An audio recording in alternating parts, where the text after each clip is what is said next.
Welcome to Mind Shift Power Podcast, a show for teenagers and the adults who work with them, where we have raw and honest conversations. I'm your host, Fatima Bey, the Mind Shifter.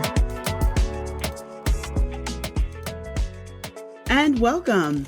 Today, we're going to talk about college prep, and we have with us today, our guest today is Dr. Lauran Kerr-Heraly. Kerr-Heraly, you got it.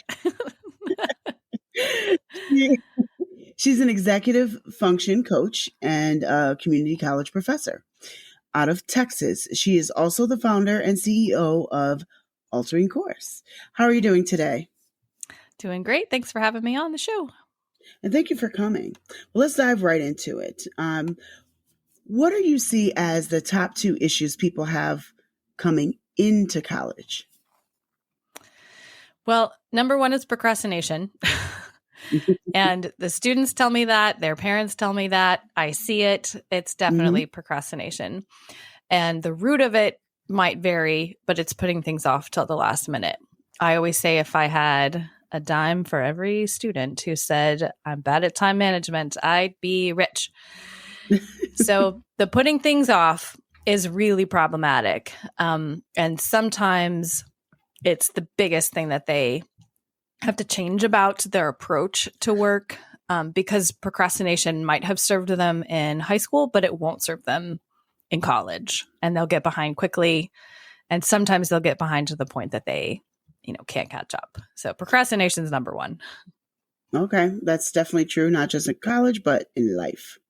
What would you consider to be number two? I think it's actually, I'm going to put this under, so I'll first define executive function, which is basically the brain function, the set of skills that helps you get things done. And so there's several skills that fall under that. It's just a way of kind of understanding why we do things and why we struggle with certain things. But one of those things is actually emotional intelligence or emotional awareness. And it might seem kind of odd for me to talk about that in the context of school success, but it's really significant. So when students come in and they're not aware of why they do certain things, I'll take procrastination for an example. I am not exempt from any of the things that I'm talking about, right? And I remember very specifically back in college, which was a little while ago, so far back that I didn't have a computer in my dorm room and I had to go to the actual computer lab where there were computers, right? And it was 2 a.m. and I had procrastinated on a paper and they kicked me out and I wasn't finished. And I was like, no, just let me print. And I was due the next day at 8 a.m. or whatever. So as I was being kicked out of the computer lab at 2 a.m., I thought, okay, something's got to change. I can't keep putting things off. But what I realized in the process of that particular instance is that I put things off because I want them to be perfect. And if I put them off and they're not perfect, then I have an excuse for why they're not perfect. So that was the emotional awareness that I came to, was that, oh, if this doesn't have to be perfect, then I don't have to put it off to the last minute. And once I became aware of the reason, I was able to backtrack and start solving the problem. So that's why I think lack of emotional awareness, or maybe I'll say a deficit in emotional awareness, is something I come across a lot, because it helps you understand why you do the things that you do. It helps you have quality relationships with other classmates, with your professors, with friends, etc. So that's the second one. I think that's a pretty powerful statement, and I like emotional awareness, like that statement. I just want to point out that this is not just applicable for college. It's applicable through life, because let's talk to the adults for a second. It might be why you keep having the same issues on your job, because there's a reason why you're exhibiting certain behaviors, and maybe you don't realize the root. So maybe it's time to find out what that root is so you can rip it out and be better. Definitely. And if you don't understand the roots, the behavior won't change. Oh my God, will it not? Will it not? and I think that you're so right. What you said, what got you through high school, some of that will not get you through college, because some of them let you slide. Sometimes they allowed excuses. In college, they don't care about your excuses. It's done or not, period. And, Right. a lot of life is that way. College is supposed to prepare you for the work world, or whatever career Well, and you're that's going one. into. Yeah, and when I talk to my students about procrastination and I talk to them about why deadlines are important, I say this is not just like arbitrary for my own good. You can't just turn everything into the end of the semester because then I would have a pile of grading to do. But also, things build on each other, your skill sets build on each other, the deadlines matter. And if in the real world, if I emailed my boss and said, listen, my kid is sick, I know grades were due at 10, can I turn them in at 2? My boss would say, sure, right? But if I disappear for 2 weeks, don't turn in my grades ever, then I lose my job, right? So that's what I try to help them see is that if there's communication, there can be grace, but there's still an expectation that things are done at a certain time because you're affecting other people and you're affecting your own wellness. If you put things off, then you get to do fewer fun things. You get to you don't understand things as well because sometimes students will say, well, in high school, I got to just turn things in late from the beginning of the year. And I said, well, we've already learned that. We've already built on that skill. We're scaffolding as we go. So it's not just about there's a deadline for deadline's sake, but it's for your own wellness and it's to prepare you for the real world. I think you said a key thing there that I want to really make sure that people are hearing, preparing for the real world. There are parts of college, just like parts of high school, that are really annoying. You got to meet deadlines. You got to do things you don't feel like doing. But the rest of life is like that too. And if you're not going to handle it in college, then you're going to end up not handling it in the real world, in your work world. And that will end up affecting your pocketbook, y'all. It affects your pocketbook. Right. At the end of the day, because that's what some of them, it affects more things, but some of them don't hear anything until they hear dollar signs.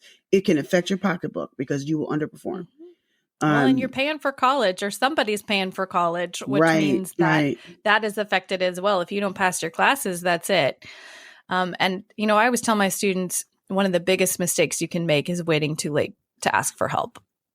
As I say, it might be a little bit awkward on week 2 of a class to go to your professor and say, I'm struggling with this, or I need help with time management, or maybe it's not your professor, maybe it's a tutor, maybe it's someone in the library, even a classmate.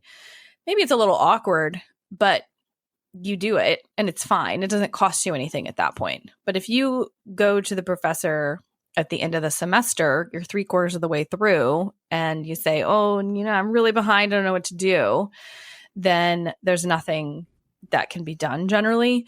So you need to practice asking for help in a constructive way.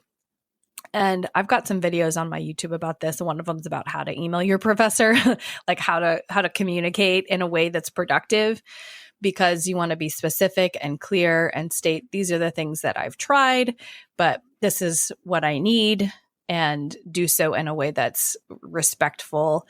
Then that'll get you places. And that is great practice for the workplace. You're 100% right. You're definitely right. Now, you are a professor at a community college. I am. Now we're not just talking about community colleges today, but since you are a professor at a community college, I do want to dive a little bit into the community college world. And sometimes people have, certain ideas when it comes to community college that they think is not as good as a 4-year school, or it's lesser than, and all of that. I want to address that. Why do you think it's a good choice for many? Well, I say excellence anywhere is excellence, regardless of the fact that it's got a fancy name or whatever. I went to community college for 2 years and went on to get a doctorate. So it, worked really well for me. I loved it as a student. And so I actually taught high school, I taught middle school, I taught university, but I think community college is my true calling, and it's definitely my favorite place to teach. Some of the advantages of community college that you might not consider are the class size. There's a ratio that's a lot smaller than in a 4-year university. So you've got the opportunity to get the hands-on help that you need, and also to get to know the professor better. There's also, because of the community focus of a community college, it's in the name, right? Lots of networking opportunities. So if a student comes to me or goes to the career center or goes to their advisor and says, I'm interested in doing this, then they can immediately think of someone who could use, who can mentor you, who could connect you with practice in that area, etc. And because community colleges are open enrollment, sometimes they can be a second chance for people. So if you've struggled a bit in high school, maybe your grades aren't where they want it to be, or maybe there's a particular skill that you need to practice a little bit more before you go on to that four-year college, then it's a great place to do that as well. Now, that being said, it doesn't have to be a second chance. It could be a first chance, but it's an equal opportunity environment that you won't always find in a four-year college. There's what we call hidden curriculum that, you go into college and they expect you to be able to use certain software or know how to navigate certain resources, but there might not be hands-on help for how to get to those resources. Whereas in a community college, I find that's always the case. We have an embedded librarian in my course, for example. So when I say write a research paper, it's not just good luck, see you later. It's let me introduce you to the librarian who's going to take you through the databases and take you on a tour of all these things so you can find and analyze quality sources. But here's how you do it. So I think there's a lot of advantages. And it's cheaper, by the way. I was just about to say the biggest thing is ding, ding, ding, dollar signs. It is so much cheaper. I think it's a good option for those who are looking to go get your 4-year degree, or at least this has been my personal stance for a while, to get your four-year degree, or you're going to, you're going to graduate school of some sort. Why spend a whole lot of more money than you need to in the first couple of years? And that's been my mentality, and for a while, because I see so many people going into debt for college, and I think it's completely unnecessary most of the time. And I think one of those ways is community college. I agree. And there's a lot of wraparound services in community colleges. We have students who are housing insecure, food insecure, and I'm able to connect them with services pretty much right away at the college. So, sometimes people have care responsibilities at home. They've got they're working part-time or even full-time and trying to go to school at the same time. But even then there can be financial stress. So even if the tuition is paid for, they might be struggling in other parts of their life to, they might be one flat tire away from dropping out. So we do have a lot of wraparound services to help provide food, connect them with community services, again, mental health services, etc. I also want to make note, and I know that you will agree with this statement.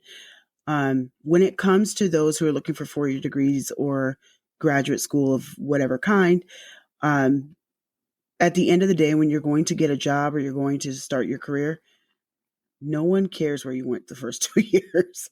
Honestly, no. They care about, at the end of the day, did you learn stuff and get that piece of paper? Are you able to do what your piece of paper says you can do? They don't really care where you went the first couple of years. So for those who are out, and I'm speaking to particular people who think that, I must go to an Ivy League school so I can say I have all this status. If you graduate from the Ivy League school with a bachelor in whatever, you still graduated from there regardless of where you went the first 2 years. So Exactly. I mean, if you can't afford to go the 4-year school and have it paid for without coming out with $1 million in debt, hey, awesome. But I'm a strong believer in that there are ways around it. And I think community college is one of those ways. That's just my little preach on there. No, I totally agree. And I don't work for community college. Yeah. Well, and there's so many ways to get plugged in. We just had a big anime event at the college. That's our biggest club, is anime. And it was really fun because there were people that maybe don't see themselves in like the science club or the business club or whatever, but they've found community in this little place. So we've got a lot of cultural events, we've got all kinds of things. And community colleges generally are better at finding ways to include families as well. So at our Good cultural point. events, for example, we like to invite people to bring their kids or bring their families. I do a big event. I teach US history, and one of my classes is a food history class. So that I taught primarily because I wanted to have a big, like, fun taste test at the end of the semester. Food, we all love that. Yes. But it evolved into this really cool multidisciplinary project that I work with a science professor and English professors and librarians and all kinds of people, that we put on this fun event at the end of the year that just grew and grew because the culinary and pastry got involved. And last year we just had a ton of people. And it started off with, you get to talk about one food, and the history students would research the history, and the science students would talk about the scientific nutritional content, et cetera. And they See, put I would together like this that. cool project. It was so fun, and it was judged, and it was, so it's this kind of thing that, because community colleges are focused on teaching, these are the kind of fun things that we get to do. Now, I also do research, but research is not my main focus. So if your professors at a community college are there because their focus is teaching, and they're not going to be, not to say, of course, like four-year universities professors care, but research is something they have to do for their jobs and for their time. So at a community college, the professors are interested in teaching. They're going to be a lot more up on pedagogy and andragogy, which is the science of teaching. And they're going to be employing new methods in ways that you're not going to see in a lecture hall of 300 students. So it's kind of like a lab for me, and we get to do a lot of interesting things for that reason. Awesome. Now, you are the owner of alteringcourse.com. Tell us, what is Altering Course? So I started that because I wanted to focus on executive function as it pertained to school success. I've been helping students for over 20 years with things like study skills and persevering in college. But when I learned about executive functioning a couple years ago, like I said, that's the brain function that helps you get things done. When I learned about that, I thought, oh, this is really bringing everything together. So I wanted to have this coaching business to help people, like I said, identify the emotional roots of why they do what they do, and to develop systems for them that actually work. Because I found that I was saying, well, there's 3 learning styles. Which one are you? Now do X, Y, Z, and you're fixed. When it's not that simple. We know now that the brain is a lot more complex. People are a lot more complex.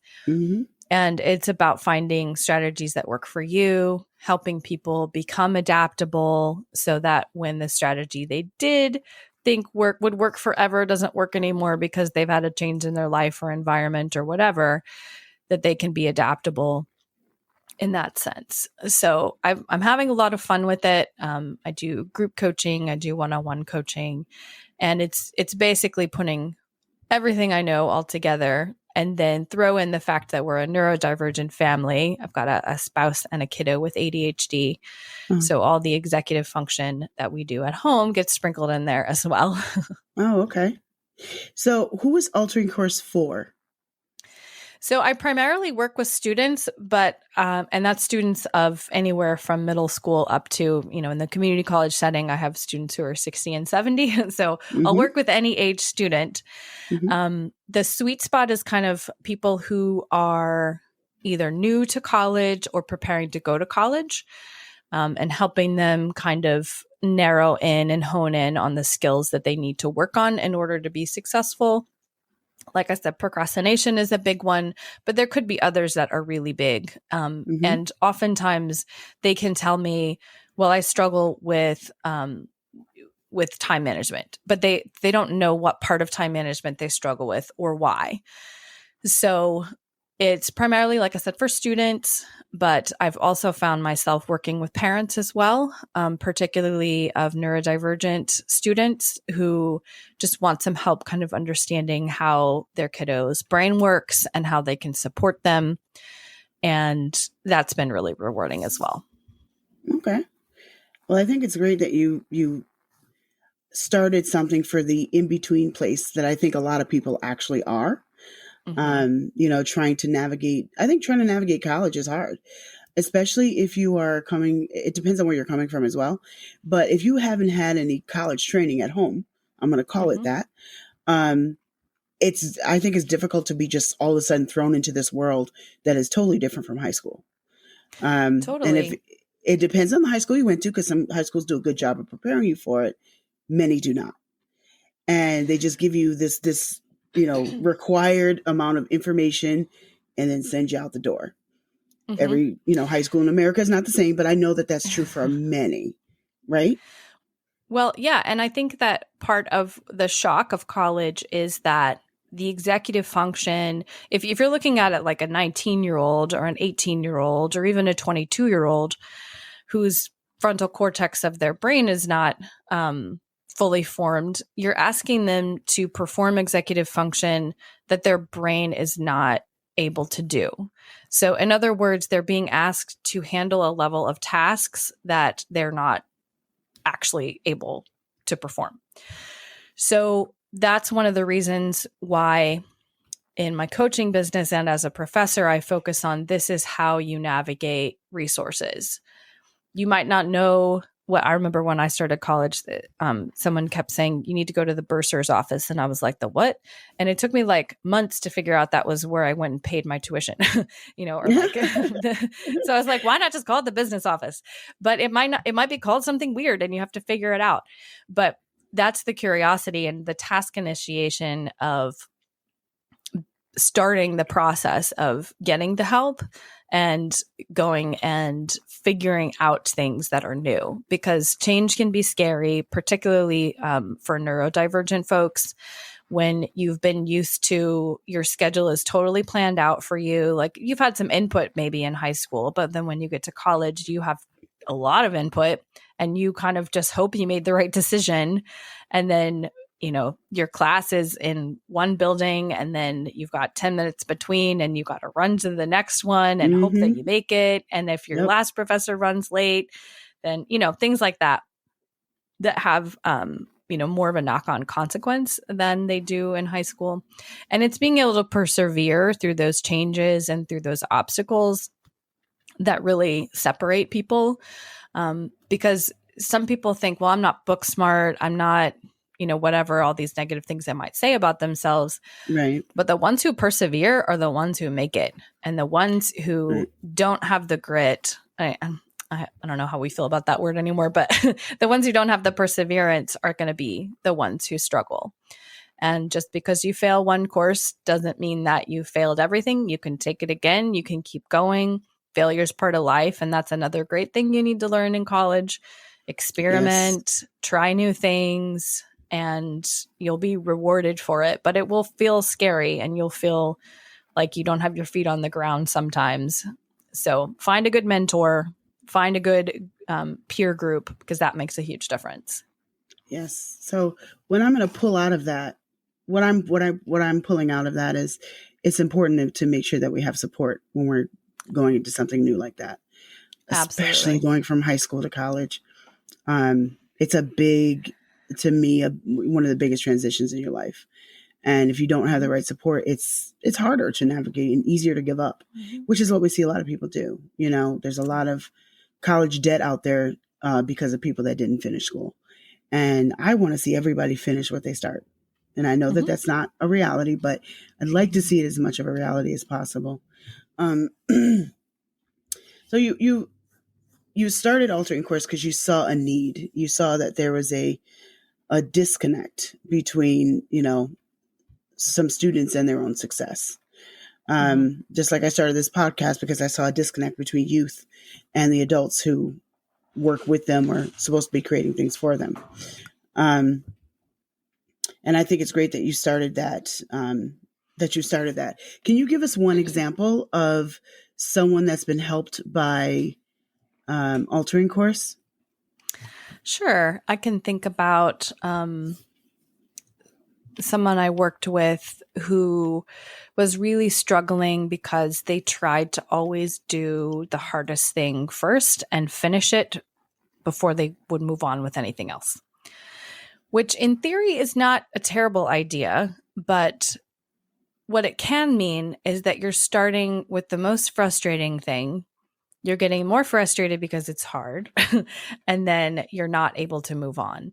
So what I suggested to them is that they start with that if they wanted to, but they set a time limit. They give themselves a little reward, whether that's, like a walk around the room for 5 minutes or something, and then to alternate it with something that didn't take up so much brain function. Because what we know about the brain is that it loves dopamine, which is the sort of feel good hormone that releases, like when you check something off of your to-do list, right? That releases dopamine. But without that, the brain has a hard time moving. So when I worked with them, it was showing them how they could sort of alternate, how they could dopamine hack is what I call it. And it's difficult to make changes like this because, from working with people that you'll suggest all these wonderful things and they won't do anything in the beginning. Change is hard, like you said earlier. It's really hard. And so it took a couple weeks, but they did try it and then, decided, oh, wait, this actually works and my day is going better and it's more efficient. And so I said, your brain needed to know that this could have a positive impact before you were ready to do it, to do anywhere else. Right.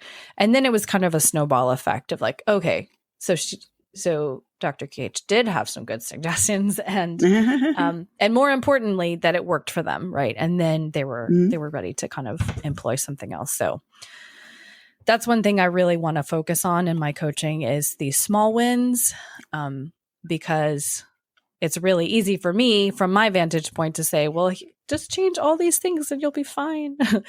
But it's not about me. It's about how they can navigate and instigate their own change and keep it going. I want to add a side comment to what you just said. And I'm talking to the audience right now. What Dr. Kerr-Heraly just said, what I pulled out of that is she helped build their confidence. She figured out a way to build their confidence. And I can tell you right now, whatever you're not confident in, try. Because it's when we start doing things in those tiny little victories, and they could be what some would consider the stupidest, littlest thing. But they're not stupid because they make a difference for you and they build your confidence. When you build your confidence, you build your competence. And that is huge. And sometimes people are walking around feeling dumb, not because they actually are dumb, but they simply don't have the confidence to move forward in what they need to do. And that lack of confidence makes it seem like you have no competence, but you really just got to try. And sometimes you need someone like Dr. Kerr-Heraly or a therapist or whoever it is for you to help you get there. I just think that's so important to point that out, that the lack of confidence is sometimes the root of the issue and not your stupidity or your brain power, because I'm talking to the people who actually feel that way, because there's a lot that feel that way. And I know that, you were going to say something else? Well, I was just going to say, sometimes we feel like we don't deserve for things to be easier because, for me, it was always math. It was like, math is hard for me. I don't deserve for it to go better. But that's not the case. If you think about, because this is what students and my clients say a lot, is like, I'm not good at this. We've talked about mindset and how you have to tell your brain that actually you are fine with this. And then you got to trick it into moving forward. But you do deserve for your day to be easier. You do deserve to be more efficient in your time. You deserve all these things. And you have to start believing that. And if you need to, trick your brain into it because it just needs to get on board. Yeah. I used to do math tutoring, and something that I would do, I don't know if I said this on the air before, I may have, but something that I would do with my math students, You hear it all the time. Oh my God, I hate math. I'm so terrible at it. I hate math. I hate math. Well, one of the reasons they hate math is because they just don't think mathematically. And I get that. I'm a mathematical thinker. The way algebra works is the way my brain works. I take things apart and put them back together. That's part of what I do as a mind shifter. So for me, algebra in particular is easy. But when I was teaching math, I understand that they don't have my brain. So I would figure out how they think. And then I would, take the way they think and I would utilize that. I would use the way they currently think and get them to understand a mathematical concept. Once they understood the concept, then we could talk about what this equation is called and what those labels are. But I didn't talk about the labels. I talked about the content and then I added the labels. And then next thing you know, they're figuring out this mad, long, crazy equation that they thought was bigger than the world. And they're like, wait a minute, I just finished that. Yeah, because you can. So when you break things down, and to me, that's what you do. When you break things down for people to understand, it's another way of building their confidence and letting them see that they can do this. And for you guys out there listening, sometimes you just have to try. That's what I meant when I said earlier, you just have to try and you will find out that you can do more than you think you can. Because as soon as just like the old saying, the engine that thought he couldn't, well, he didn't. And that might be why you not either, because you keep telling yourself you can't. And we have to stop lying to ourselves. And I think she brought out a really good point. And it touched me because that is something I have personally been guilty of, believing that we're not worth it, or believing that I don't deserve. I don't deserve for this to be easy. We don't deserve, and I know it's not just me. And I know there's a lot of people out there who might not even be self-aware that they think that way. And I think it's important to point that out, as well. Back to that emotional awareness piece. Yes. And it's really a big deal in life. It's, I'm constantly talking about therapy on the show because I think it's critical to every single part of our lives, personal and professional. And this is we're not talking about therapy, but to me, it's related when you start talking about emotional intelligence. One last thing before you go, what is your top advice for seniors in high school right now? My top advice is you can easily find someone to help you write the perfect essay or study for the SAT or even guide you to good colleges, but you need to find a mentor that can help you with your executive function, because all that other stuff doesn't really matter if you can't manage your time, or if you can't remember tasks, if you can't focus, if you can't plan. So I actually used to teach SAT prep or ACT prep, for a whole year. And I did it embedded in a high school.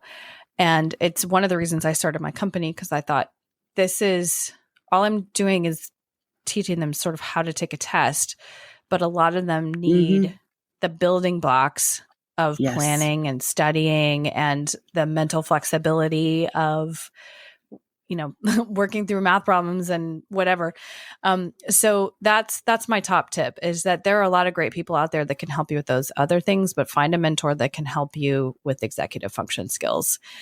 And if you can't find a mentor, then go down a YouTube rabbit hole with some, reputable people and get some good tips on how to manage those skills. Amen. That's beautiful advice. I completely agree. And with that, I will say one little saying. Your education, I just lost it. I just had it. What was it? Yes. It's not your education that makes you successful. It's your usage of it. And your executive functions are what's going to bring you there. Yep. So how can they find you? Alteringcourse.com is the best place to look for me. All my socials are there. I read and answer every email that I get. So send me a message, find me on socials, but that's alteringcourse.com. And there, if you go to the freebie section, I've got a free infographic about college prep and all the executive function skills that, well, not all, but the major categories of executive function skills for you to download for free. And that's great, because then they could see more specifically, because we couldn't go over every, executive function today. We'd be here but forever. It's good, right? But it's good for them to see more specifically what some of those are, besides the ones that we talked about. Well, Dr. Kerr-Heraly. Thank you so much for coming on today, and I really appreciate you taking the time to talk to our audience. Thank you so much. It was a blast. And now for a mind-shifting moment. I want to take a moment to plant a thought seed in your head today. We talked about a lot of things today, and we talked about executive function. And I think that is so important. Are there things that you keep doing over and over again in your life, or results that you keep getting over and over again in life? Why? I want you to really take a moment to think and examine why. Why do I keep procrastinating? Why do I keep having this same issue on every job I go on? Why? And if you take a look at the why with honesty, and you're willing to put your pride aside and allow yourself to see where the problem lies, you might be able to fix it. So I want you to think today in the areas of your life that you consistently see the same problems. Why? Thank you for listening to Mindshift Power Podcast. Please like and subscribe to my YouTube channel at The Mindshifter. If you have any comments, topic suggestions, or would like to be a guest on the show, please visit fatimabay.com/podcast. Remember, there's power in shifting your thinking. Tune in for next week.